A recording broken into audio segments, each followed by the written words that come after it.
who is Jake Browning? And does it even matter as Vikings fans to know who this guy is? Absolutely. We're going to talk about him, man. Let's talk about Jake Browning's journey.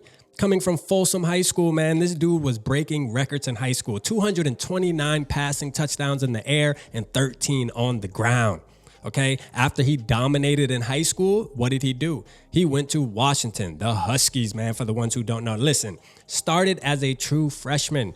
This kid went in there because he was breaking records, man, on a list with like Will Greer. You know, some of y'all know Will Greer. Y'all know about him, right? Played for the Cowboys. I think he might have played for the Carolina Panthers as well. But, I mean, breaking state records, bro, on the max prep. He was dumbing out. You hear me? Dumbing out, man. You know what I'm saying? But then when he gets to Washington, starts as a true freshman. Let's give him kudos for that, right? He threw for 2,955 yards, and he had 16 touchdowns, 10 interceptions. As a true freshman, it's not that bad. But this is when everything took off for the moment. It was his sophomore season. Sophomore season, man, this kid threw for 43 touchdowns with only 9 interceptions. Bro, that is crazy. That is Heisman type of stats right there. And I think he was ranked number 6 that year in the Heisman race. All right, and rightfully so, man. You balling out like that. And then he had a little bit of downhill his junior and senior year, but that's understandable. He set the bar so dang high in his sophomore season. It's hard to keep up with that, bruh. Like, you expect him to do that 3 years in a row, man? That's just unrealistic, okay? The draft process comes around. And I'm going to tell you right now, man, let's talk about some of the weaknesses that I seen that I looked up and found. Okay. They said his unimpressive frame/build sounds like Tom Brady to me. You know what I mean? Injured throwing shoulder in 2015 and 16. Play showed regression over the last 2 years. Foot quickness from the pocket is very average. Non-threatening arm strength. I mean, the list goes on where they just pretty much dogged this kid. They should have just put on there, this guy cannot play quarterback, right? He can't play quarterback. Like, he's just not a good quarterback, okay? But the Vikings took a chance on him. We took a chance on him, UDFA. We brought him in. You know who a UDFA is on the team right now, who I think, like, should have been a first-round pick. That's how he's playing, right?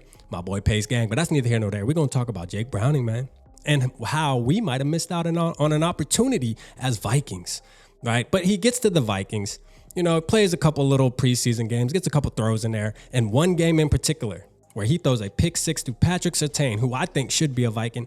I think we should have took a chance on him and offered the Broncos some money, but that's neither here nor there. But after that, it went downhill. It got dark for him. We winded up releasing him after that, and I'm going to tell you, he ends up on the Bengals. Now, the reason why I say that there might have been an opportunity that we missed out on is because of our head coach, Mike Zimmer. Mike Zimmer had absolutely no patience when it comes to the quarterback. Okay, now if you're a defensive back, he'll work on you and help you develop. But when it comes to quarterbacks, once you show that you throw an pick 6 or you make too many mistakes or you look like you're going to be making plenty of mistakes, just imagine Josh Dobbs with Mike Zimmer as the head coach. Bruh, he would have been out a long time ago. You hear me? But we had to cut ties, man. Listen, Mike Zimmer was not there to develop a quarterback. He was there to develop safeties, DBs, linebackers, defensive line, everything on the defensive side of the ball. So that's why this opportunity slipped away. But then he gets to the Bengals, all right? Joe Burrow goes down with a wrist injury. He has to come in, fill out for him. Know what I'm saying? And everybody on the Bengals side, that's heartbreaking. I mean, you lose a guy like Joe Burrow, that's like, bro, the season over. Like, we ain't just losing some Joe Smo guy. We losing Joe Shiesty, man. You know, Joe Burr. Like, Joe Burr is down, bro. The season is a wrap. But let's talk about what he did. All right, he came into that game, threw for 68 yards. But then the next game against the Steelers, he wound up losing that game. But he threw for 227 yards, 1 touchdown, 1 interception. But then the Jacksonville game. This is when the Bengals fans jumped on board and said, wow, I think we might have something here. Okay, now, just to remind Bengals fans too, man, like the Vikings, we've been going through this recently with the guy named Josh Dobbs. So don't get too excited yet. It's only been 4 games, but I'm going to tell you, man, you do have something to be a little excited about. I know the feeling. All of us as Vikings fans, we know the feeling, but just know it can go from sugar to sugar honey iced tea real quick in a blink of an eye like that. So just be careful. But 354 yards and 1 touchdown. Balling out. You hear me? Then the next game, 275 yards, 2 touchdowns, and 1 interception. What's more impressive about all of this is the Bengals have scored 68 points in the past 2 games. That's a little scary, right? But the good thing is we have Brian Flores on our side, And who better to have than Brian Flores to shut this guy down? Right? It don't get no better than that because we don't allow teams to score all them points, man. We really like that when it comes to the defensive side of the ball. So I don't expect Jake Browning to have no crazy game. But what I will say to end this off is, listen, we might have let a franchise quarterback slip through the cracks. You don't know. Like, to me, this is giving me Tom Brady's story. I'm just going to keep it real. It does. It goes down to, you know, Tom Brady obviously got drafted really, really late in the draft, like 7th round, I believe, right? But this guy goes UDFA. I love UDFAs, man, because it shows their character.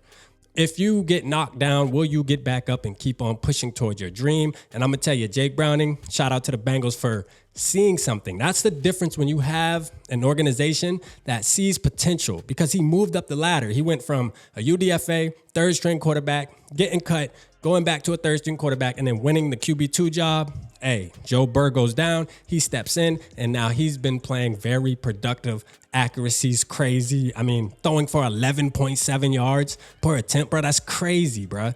This dude's actually making some noise, man. He could have been in purple, bro. He could have been in purple. But that's Jake. That's who the hell Jake Browning is, for the ones who didn't know. Thank y'all, man. But listen, real quick, man, listen. The Vikings are going to win this game 20-17. They might have scored 68 points in the past 2 games, but we about to put that to an end. I got us winning 20-17. I think 20, it's going to be tough for the Vikings to score 20 from what I've been seeing with the evidence, but I think we can do it with Nick Mullins. Let's go in there and handle business. Appreciate y'all tapping in. Holla at your boy.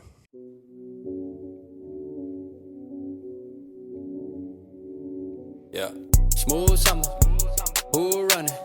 I hear them talking, but they ain't gonna do nothing. Celebration, I might have a toast with you. I'm feeling good, I'm feeling great, I'm terrific. We ain't taking no losses, we winning. Undefeated, check the percentage.